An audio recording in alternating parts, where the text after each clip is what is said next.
An Inuit guide was taking a routine sightseeing excursion off the northern coast of Alaska when he saw something quite simply incredible in the water. Yes, the tourist boat had happened upon a polar bear that was struggling to stay afloat, and the unusual sight compelled the locals to attempt to rescue the majestic beast before it was too late. The tour was taking place near the town of Kaktovik. Hardly a bustling metropolis, the Inuit city, home to some 300 people, is a harsh, unforgiving place where daily life is tough.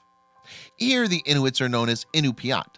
There are about 13,500 of them, and their vast territory traditionally spans from the Bering Sea right up to the border between the United States and Canada. Like most native Arctic peoples, the Inupiat are hunter-gatherers. Accordingly, Inupiat communities rely on hunting and fishing for survival, and among their prey are walrus, seals, fish, and most importantly, whales.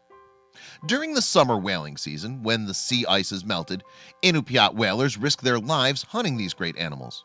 Subsequently, the catch is celebrated and shared between every member of the community. Even those living far away are entitled to share. And Kaktovik residents are used to seeing polar bears too. However, living alongside such beautiful but deadly beasts has taught them to be vigilant for the polar bear's well-being and protection as well as their own. Moreover, the Nanook, as the polar bear are known as the Inupiat language, is an important part of the ecosystem in Alaska. Indeed, this amazing animal is found across the state, patrolling the ice from the southern St. Lawrence Island to the northern coast. Not surprisingly, polar bears usually prefer to live on pack ice.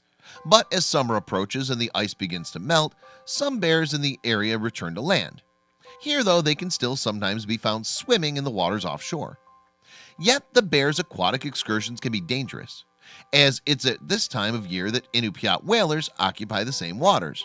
So with the whalers' nets poised to capture beluga whales, the risk of bears getting tangled up and drowning is real. Perhaps almost inevitably then, this clash between the animal kingdom and the fishermen came to pass one afternoon in September 2015. The aforementioned tourist boat, piloted by the local Inupiat guide, was ferrying tourists out on a sightseeing trip to a nearby barrier island. The aim of the trip was to spot polar bears living on the island. However, they came across one of the creatures long before reaching their destination, when the guide spotted the bear struggling in the water. Then, as the boat neared the animal, it dawned on the crew that the polar bear was caught up in a fishing net that had been set to catch beluga whales. Because of this, the poor creature was close to drowning. So locals set out in boats to help the stranded bear. Among them was Roland Warrior, the owner of the net that had trapped the creature, and he was as determined as anyone to help with the rescue effort. When they arrived on the scene, they found that the bear was in a bad way and knew that it needed to get back to shore. But first, it needed to be tranquilized. Once the bear was sedated, then the Inupiat rescue team could set to work carefully towing it to land. However, it was a real struggle to keep the doped-up animal's head from sinking into the water. Nevertheless, the rescue was a success, and after the courageous seafarers arrived back at the shore, biologists took over. The experts removed the net and gave the bear a once-over for any injuries. Then, satisfied that the beast was in good health, they released it into its natural habitat. Flora Rexford's parents were among the local residents who went out to help rescue the bear that day. The boats were critical in helping to save the bear, she told Fox 4. They had a hard time pulling it up onto the beach in the waves. All told, the bear had had a lucky escape.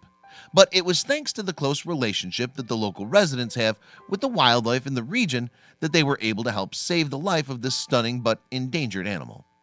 Fox 4 also spoke to Jeff York, Polar Bear International's Senior Director of Conservation. He said, "They're on the ground 24/7. They have important experience and perspectives passed down from generations untold. It's great to see local people and scientists come together to solve a clear problem," he continued. "In this time of unprecedented change, we need more collaboration across the Arctic and across groups."